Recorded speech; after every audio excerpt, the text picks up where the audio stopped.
Good afternoon. Thank you for joining us today. I'm Scott McGuire with Green State Credit Union and this year's YP Dubuque president. Before we get started, a quick congratulations to one of our YP board members, Whitney Sanger. She was recognized as a Rising Star recipient today. Congratulations on that. I'd also like to take a quick minute to wish the very best to our YP godfather and friend, Mr. Barry Gentry. He's decided after 12 years in Dubuque to move back home to his hometown of Georgia to be closer to his family. The impact that Barry made on the YP program is remarkable. YP Dubuque is basically what it is today because of Barry and those that worked with him. So if you take a look at his Facebook post, you'll see how big of an impact he made on the people of Dubuque. So Barry will be missed. We will always try to carry on the legacy in the YP world, and thank you for your time here in Dubuque. I'd like to thank our sponsors real quick, our ultimate sponsors, Medical Associates, Midwest One Bank, Q Casino, and the TH Media. Silver sponsors, Cartograph, Collins Community Credit Union, Cottingham and Butler, Dupaco, Dutrack, Forge Social, Fidelity Bank, Grand River Medical Group, Grand River Center, Green State Credit Union, IIW, John Deere, Kitzinger, Harmon, Conradi Law, Kunkel and Associates, McCoy Group, McGraw-Hill, Pepper Sprout, Tyson's, and Platinum Supplemental Insurance. With that, I'd like to introduce today's speaker, Mr. RJ Montes. He's a retail leader with Dupaco Community Credit Union here in Dubuque, and his presentation today will be on Race Your Race. Quick little intro for RJ. He relishes in helping team members realize their full potential personally and professionally through the engagement, education, and empowerment with members to meet their financial needs and goals. His mission in life is to motivate and inspire those around him to be the best they can be in any given moment, so they race their best race. RJ earned a marketing degree from Upper Iowa, and he's a self-proclaimed lifelong learner and student of leadership. He relishes in any opportunity to engage in leadership courses and curriculums he can. He's a certified coach, speaker, and presenter with the John Maxwell Leadership Team. He has over 18 years of financial and leadership experience, and he has worked in many markets across Iowa, Illinois, and Wisconsin. His main hobby is training, preparing, and racing in triathlons. And I also have a little bit of insider info that RJ used to be a Wells Fargo financial guy, so I like that as an alum myself. RJ lives in Asbury, Iowa with his wife Lynette of 13 years, and then his daughters Layton, who is 8, and Raylene, who is 4. Their dog Adi and fish Pearl. With that, I'd like to welcome RJ Montes. Thanks for joining us today. All right, thanks, Scott. Thank you so much. So I'm going to get this pulled up here. Bear with me one second. I'm new to webinar, so I do want to make sure that we got this going right here.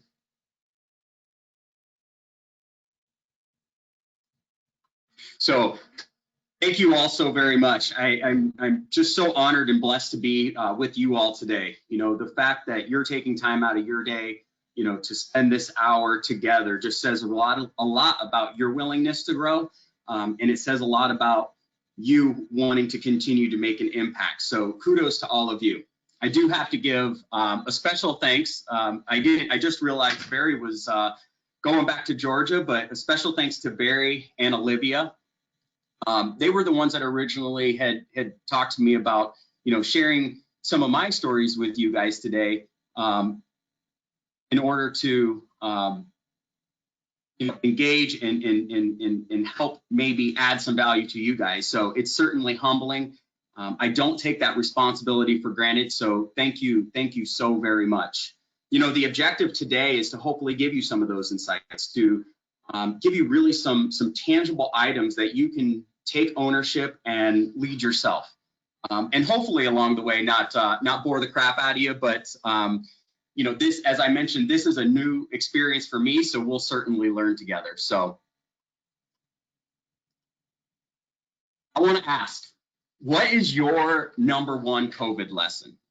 So it's kind of a rhetorical question, but I really want you to think about it.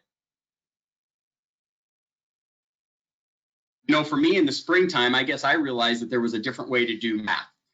And I didn't really learn how to do it, but I didn't realize that that my child was doing a different way or practicing a different way of doing math. But what are you doing with your lessons? Have you done anything with the lessons? If so, how?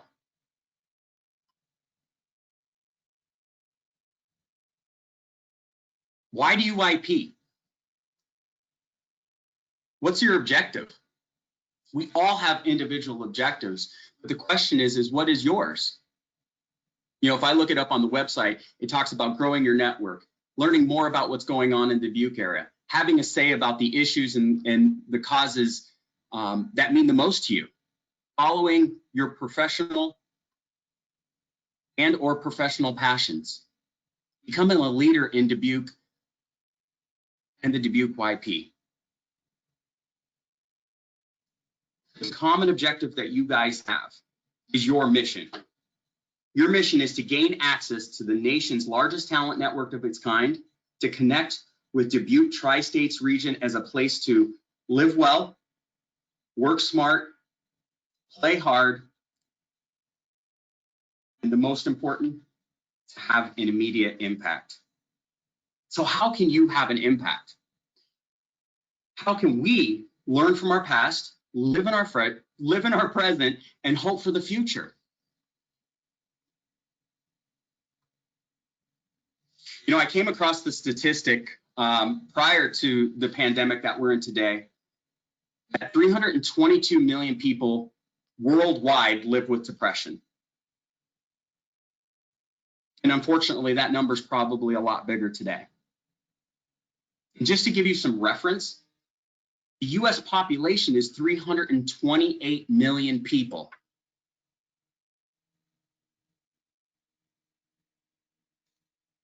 So what can we offer? How can we have an impact? I truly believe it's hope.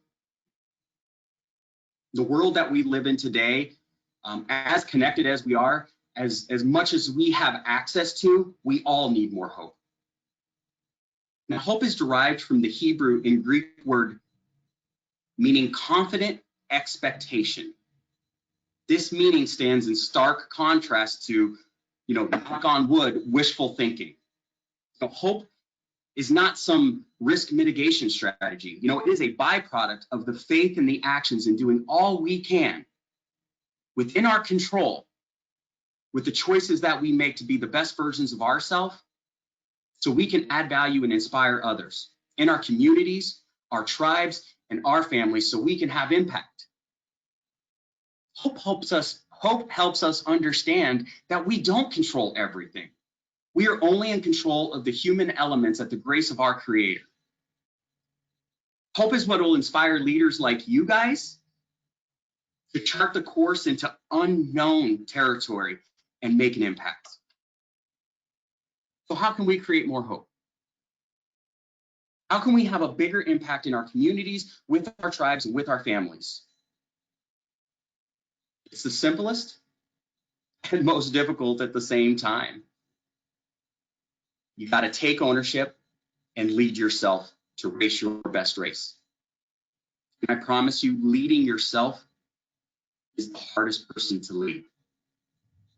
Mother Teresa said, if you want to change the world, Mother Teresa said, if you want to change the world, go home and love your family.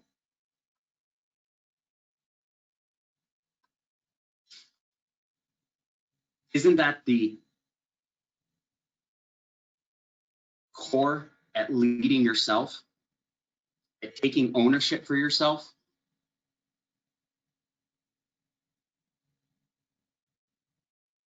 See, this is near and dear to my heart.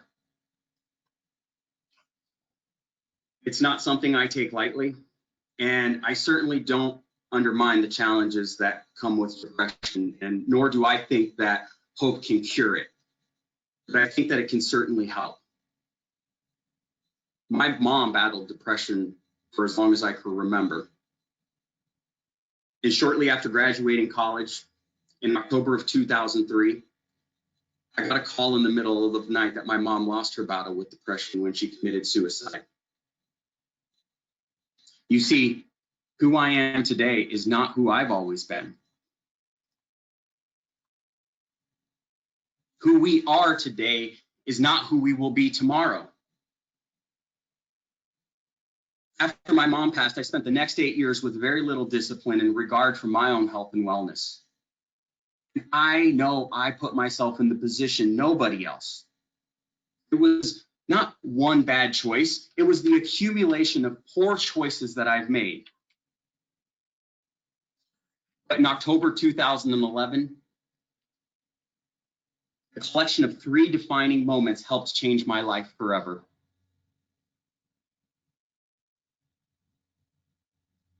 It was the 8-year anniversary of my mom's passing.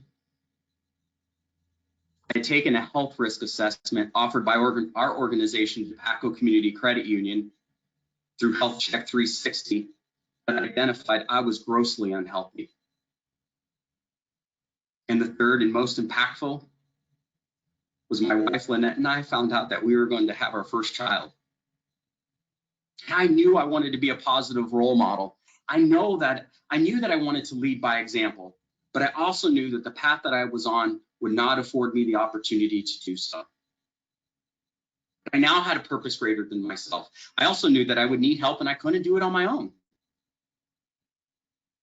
So I reached out and asked for help. I asked for the support of my wife.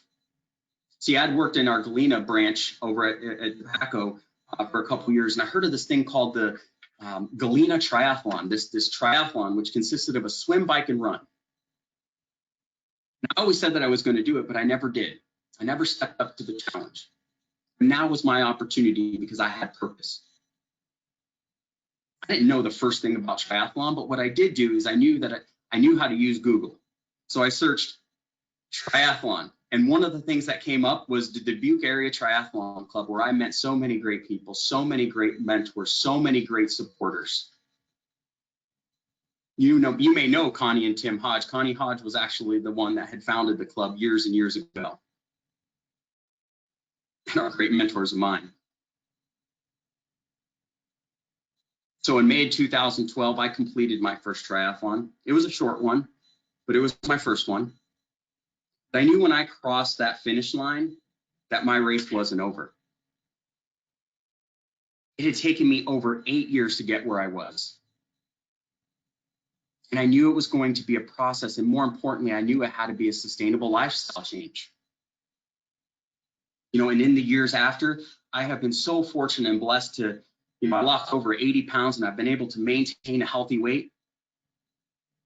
I've scored the healthiest marks on our health risk assessments. I've crossed many finish lines. I've had the opportunity to be a part of 50 plus triathlons, multiple qualifications for different world championships. I've had the opportunity to just humbly serve as part of Team USA on the elite amateur group team. My wife and I now have 2 beautiful children, Raylan, who's 4, and Leighton, who's 8. And these opportunities have afforded us the ability to be a part of so many great communities and tribes. When I first set out to improve my physical fitness, I had absolutely no idea the impact it was going to have on my mental and my spiritual well-being. The pursuit to achieve my athletic abilities has taught me so many lessons that have helped me work towards my human abilities. I know that I'm a better teammate. I know that I'm a better son, brother, dad, and Christian because of this journey that I am on and that I continue to be on. Now, I don't share this story because it separates me, right? I don't share the story because of some of the victories. I don't share the story because it is victorious, because there is no victory in my mom's loss. There's no victory in her leaving this world too soon. There is no victory in my kids never being able to meet or know their grandmother. But I share it because it's human. You all have a story. What stories have shaped you? What lessons can we learn from these stories that shape us? so we can continue to grow, to take ownership and lead ourselves. So we can be better than we were yesterday. So we can have an impact and create more hope, because who we are today is not who we will be tomorrow. And we make the choice on who that's going to be. But we have to start with what makes it all possible.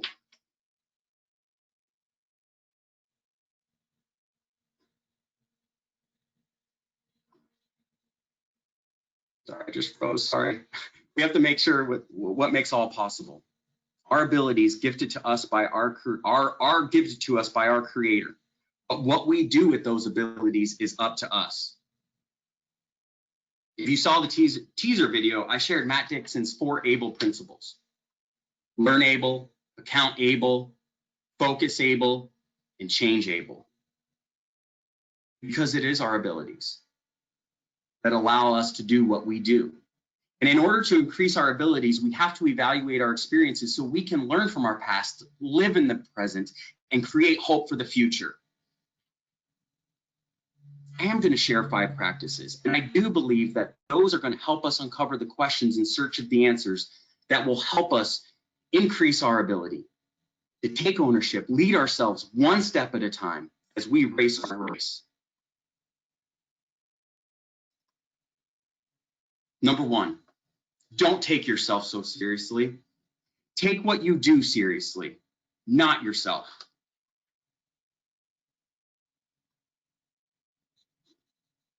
I think a good example of this is my mustache, the Fu Manchu. I think my kids call it kaboom, the kaboom stash. But really, I love what Cy Wakeman says when she says, let go of your ego. Your ego is not your amigo. We have to realize that there are things out of our control. Sure, it makes us feel helpless. You know, I experienced this last year during a race that I was at or participating in, Ironman, Wisconsin. An Ironman triathlon consists of a 2.4 mile swim, 112 mile bike, and a 26.2 mile run for the accumulation of 140.6 miles. As I was finishing the swim, during the bike ride, about 15 miles in, I was going about 20, 30 miles down a hill. And unfortunately, I hit a pothole and I went over my handlebars. My first instinct was to jump on my bike and keep going, which I did. And then miles down the road, I started asking myself, am I actually all right? See, during that time, I had lost precious moments. I had 90 miles to think about it, because my goal that race was to qualify for the Ironman World Championships in Kona, Hawaii. You cannot have any mistakes. You cannot have any missed opportunities during a race like that at the level of competition to qualify for that World Championship. So as I came in, finishing the bike, I was defeated. I knew my race was over. There was no more reason to go on. I was feeling sorry for myself. I was angry. All the resources that I had allocated, the financial resources, the blood, the sweat, the tears, the time, was all for naught. As I ran into transition, you run into this room to change into your running stuff, or at least put your running shoes on. And when I ran into that room, I saw somebody that I didn't expect to see. It was my friend, John Sutter. He was there volunteering that day, and unbeknownst to me, he was there, and unbeknownst to him, he wasn't actually supposed to be there in that moment. But I think that he was put there in that moment. I truly do. Because when I saw him, I started breaking down. I just broke down in tears because I was so frustrated. And John looked at me, and John said, you're the toughest SOB I know. Go out there and show your girls that. I needed that kick in the pants. And it reminds me of John Maxwell's definition of integrity. My North Star that I stick to, which is consistency, choices, and credit. Are we the same person based on our values and morals, no matter who we are with? Do we make decisions that are best for the team, even when another would benefit you more. You see, it would have benefited me just to call it quits. But one of my teams is my family, and it wouldn't have benefited them because, make no mistake about it, one person may cross the finish line in a triathlon, but it takes an entire community and family to get them there. If we want to have an impact, we have to understand that we are here to serve others, not ourselves. So what communities and tribes are you serving?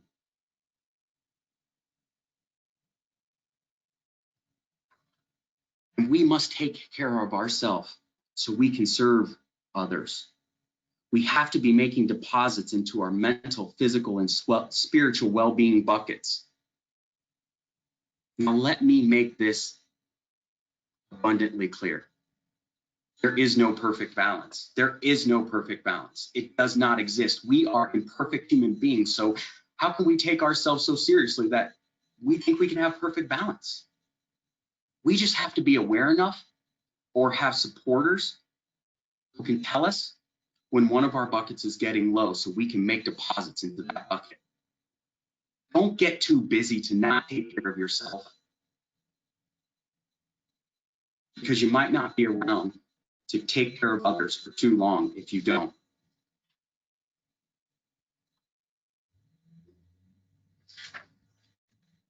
Know that your 100 is 100. Don't think that you have to do it alone. None of us can. We all need support. So ask yourself this question: how am I taking my how am I taking what I do seriously, not myself? Number 2, value process over event. Invest in the process, not the results. There is no proverbial finish line. When one race ends, another begins. That was a lesson that I learned after the Galena Triathlon in 2012. You see, this is why 98% of diets fail. There's no end game. So what's next? So you either meet your goal, and then what happens a lot is we revert back, or you don't meet your goal and you think that you're not worthy for going on, but you are. We have to focus more on the journey, not the outcome. That is my number one lesson from COVID, because of so many races being canceled, right? And I'm not naive to think that those challenges aren't the real challenges some of you have faced. But there have been many challenges we have faced as part of our journey, and they are making us stronger. Evaluate and evolve your process. Teddy Roosevelt said, "Comparison is the thief of real joy." Isn't that so true? You know, when I talk to, other teammates about ownership, often they'll start by owning up to their results, good or bad. You see, a lot of us are measured up against results at the end of the day. So it's the first thing that we latch onto when we're trying to take control of our careers and our lives. But it is the process, the behaviors, the little things that you are doing on a day-to-day basis that are a little harder to measure and quantify, but what we should be evaluating that makes all of our results possible. You master the process, you master the results, not the other way around. Each week, go over and look at what you can be doing better within your process, not what you can be doing better than others or what others are doing better than you. Don't compare yourself to everybody's Facebook highlight reels. This is something that I can certainly learn a lesson or two from my 2 daughters. That's Raylan on the left and Layton on the right. Layton's 8 and Raylan's 4. This was them at the MVRA Merge Mile, the MVRA Benefit Classic last year at the Merge Mile Kids Race. Raylan, who's 4 years old, she wants to be a cheetah when she grows up. Her sister finished so far in front of her, yet she was so incredibly happy when she crossed that finish line. You see, I could certainly take a little lesson from her. Not to compare my results to everybody, but to continue to be grateful, continue to be happy for what we do have.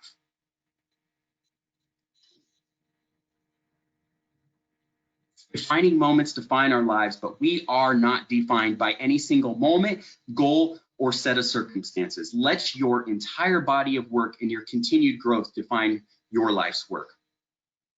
As a performance-driven individual, I know I get too caught up in comparing myself to others. And yes, goals should exist, they must exist, but it's the awareness and the maturity to understand why goals exist that will allow us to be free from comparison. You see, they're a barometer that give us the tangible results of our efforts. But failure is the price of progress. So we must have goals so we can have failures in order to grow. John Wooden, one of my favorite mentors, not directly, but indirectly through the stuff that I read from him, said, success is peace of mind, which is a direct result of self-satisfaction in knowing that you did your best to become the best you are capable of becoming. By this definition, if we do all we can within our control, with our best effort, then we have succeeded, even if we fall short of the goal. And what we cannot let happen is a lack of success, or worse, having short-term success have a negative impact on our long-term significance. So ask yourself, how am I investing in the process? Number 3, set your standards higher than others. We have to push back against the social standards of average and comfortable. Always be grateful, but never be satisfied. And in order to do this, in order to accomplish this, we must focus more on our values than our feelings. It doesn't mean dismiss them. I certainly don't always feel like I'm doing what I know is right, because we never know if it'll be enough until it's not enough. So never, ever let it be enough. And don't misinterpret for having to be at your best at every single moment, at every single thing you do, because that is not possible. Only the mediocre are best all the time. This is a picture of me finishing Ironman Wisconsin. Obviously, I'm not too elated and probably still having a little bit of a pity party. I failed based on my goals. So a few days later, at the recommendation of my coach to take a few days to think about it, I signed up for Ironman Louisville, which was going to be 30 days later. I went into that race with a little bit of different mindset. I went into the race with no expectations. There is a difference between no expectations and low expectations. You see, no expectations is going into your race, doing all you can with the best of your ability to the best you can in any given moment, and letting the chips fall where they may. That shows courage. Low expectations, on the other hand, are setting your bar so low that it will easily be achieved. And dare I say, that's a little cowardly. Okay, Machine Gun Kelly fans out there, I love this quote. I didn't even know it was Machine Gun Kelly at first. I thought it, honestly, like when I always heard the song, I thought it was Pitbull, but nevertheless. Yes, life's about making mistakes, but it's also about trying to be great. Yes, failure is the price of progress, but what are failures with no progress? Our opportunity to put something in action is to rank our effort every day.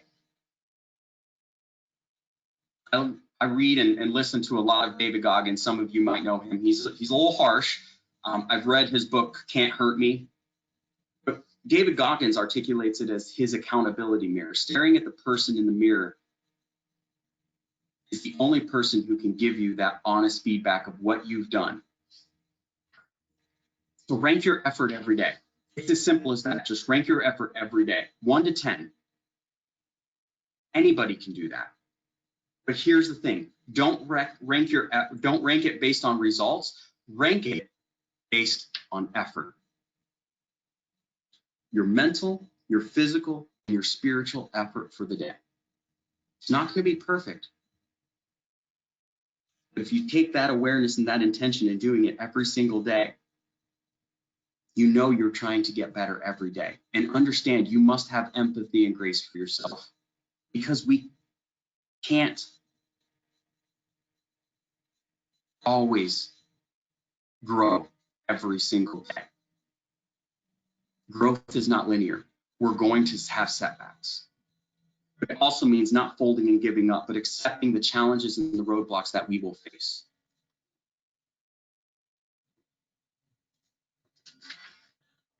You have to keep growing, because at the end of the day, you cannot give what you do not have. To be better than you were yesterday and to continue to have that nonlinear growth and to continue to have an impact, you have to grow yourself to grow others. There is no finish line in the learning journey. John Wooden again said, it's what you learn after you know it all that counts. And John gives us some great perspectives and attributes.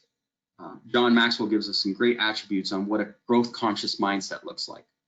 A growth conscious mindset focuses on the journey, matures you and others,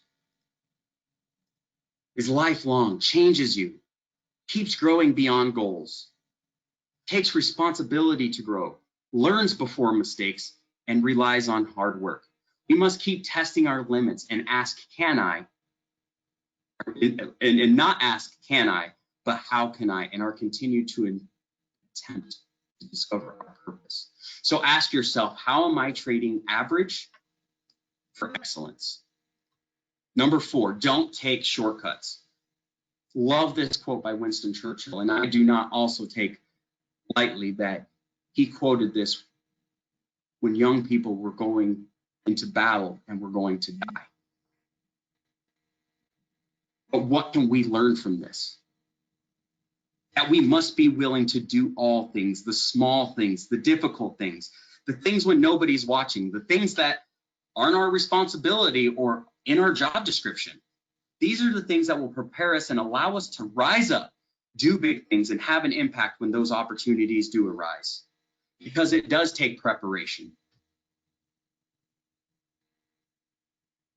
Because random preparation equals random results. You may or you may not succeed. We cannot underestimate the compounding effect of consistency. That is discipline.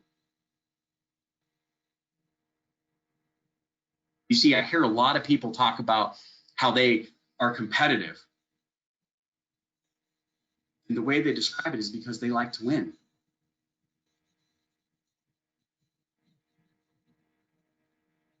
Liking to win doesn't make you competitive. That makes you liking to win. What makes you competitive is that you're doing every single little thing that you can to be the best that you can be. So ask yourself, what am I doing to avoid shortcuts in order to achieve long-term results?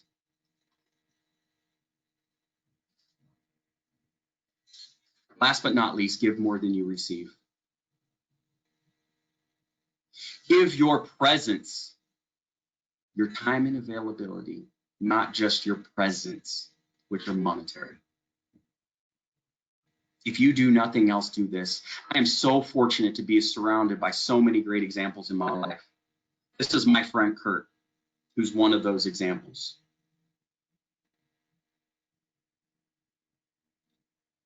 This is him when he was raising awareness and funding as part of MS The Run the US relay across America, where he ran 9 marathons in 9 days. Yeah, it's true what Will Smith said. If you're not making somebody else's life better, then you're wasting your time. And that doesn't mean you have to run 9 marathons in 9 days. That's crazy, even psychotic.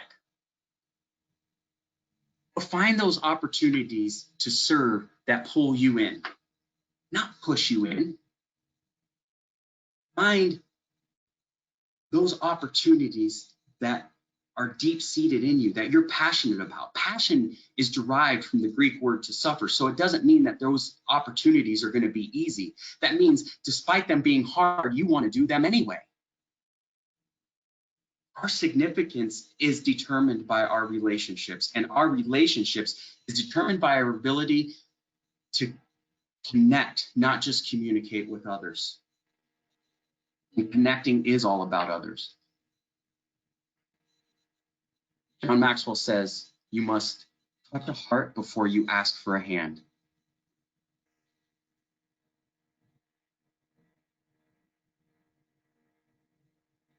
And it could be as simple as being a great teammate.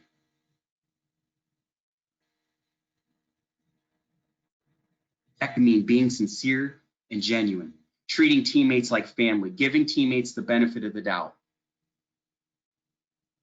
being proactive and looking for ways to help others, responding, not reacting when your teammates hurt you. That's unfortunately one of my biggest faults and one of my biggest challenges is that I react. I do not take time to respond. Never aim to impress teammates, aim to help them. See, nobody wants to be sold, but I promise you everybody wants to be helped. Treat everybody with respect, every single one of your teammates. That is the biggest compliment that you can give any individual. Choose wisely which battles you hit head on. That's unfortunately another one of my challenges. And realize that acceptance doesn't mean agreement. Don't judge your teammates, love them. Isn't it interesting how we judge ourselves by our intentions because we're looking inside out, where we judge others by their actions because we're looking from the outside? Now, here's the deal. You have to ask, how am I giving my presence, not just my presence? You see, the biggest gap in our life is between what we know and what we do.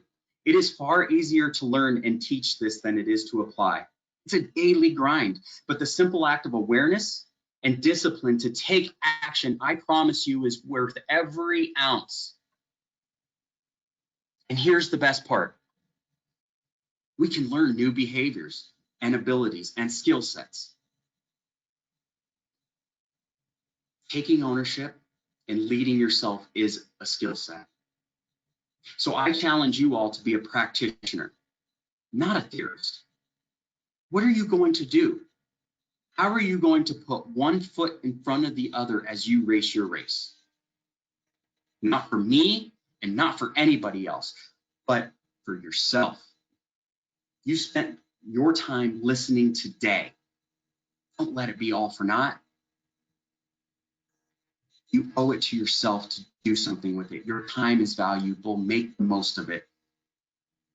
And here's the thing. Don't get discouraged. Do not get discouraged. I think that that's something that we can all learn from the pandemic we've been in, because things will go wrong. You will face challenges and you will face obstacles. It's not all rainbows and butterflies. Things will go wrong. It's just part of the race. You know, one of my coaches in the past told me, gave me this lesson about the rule of 10. And in long course endurance racing, he says 10 things will go wrong during a race. And oh, is that so very true? The sooner that you can accept those things, identify it, fix it, and move on, the better you're going to be all for it. Because other individuals are going to dwell on it and it's going to keep them in the mud. We have to plan for the best and prepare for the worst.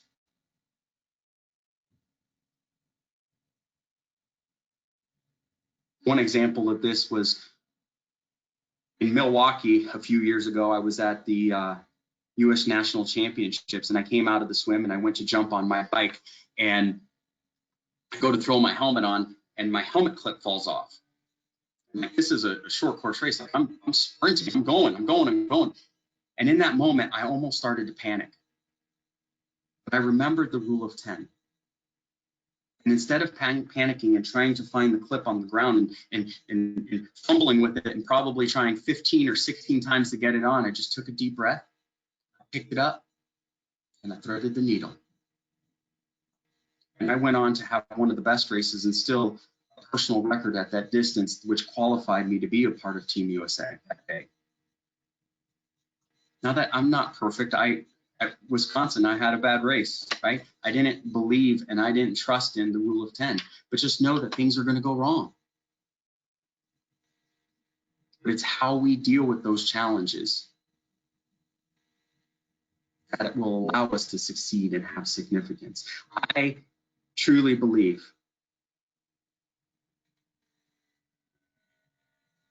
that we can do this. JFK said that we do these things not because they are easy, but because they are hard. He quoted Marianne Williams when she said, "Our deepest fear is not that we are inadequate. Our deepest fear is that we are powerful beyond measure.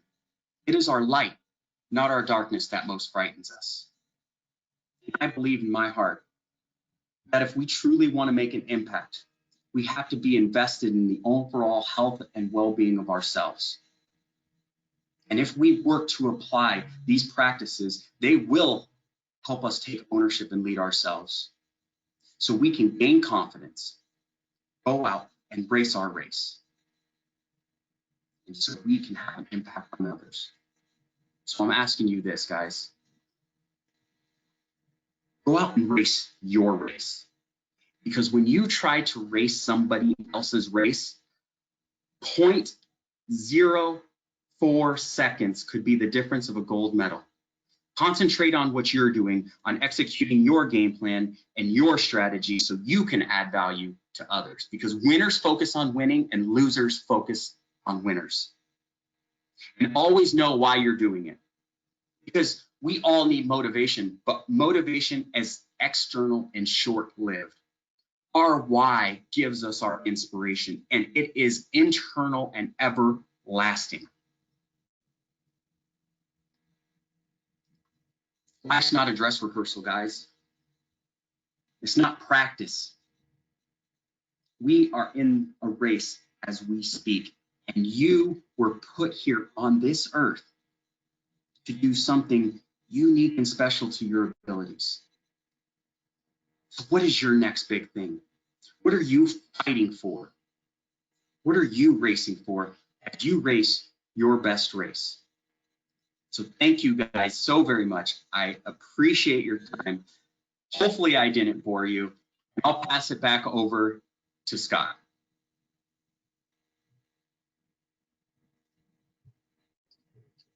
All right, RJ. Hey, thank you very much. I appreciate your presentation, your insight. I have to give you props on the Fu Manchu. That thing is very nice. Yeah, I'm glad you kept that for the call. You know, one thing we talk about frequently is finding ways to make yourself a better person. And RJ gave us a lot of insight on finding that passion. Some things that he brought up and some things that I think we should all be focusing on are you know, working out or volunteering. Find a way to make yourself a better person every single day. Find people that will bring you up and push you to be better. So we really appreciate your message. I wish we were in person. It's a little easier for the question and answer part, but we really do appreciate your time and all of the energy you brought. So with that, we look forward to next month's luncheon. Thank you all for tuning in. And if you do have any questions, feel free to shoot an email over to the chamber. We'll make sure we get you in touch with RJ. Thanks a lot, RJ. Have a great day, everybody. Thanks, everybody. Bye. Bye.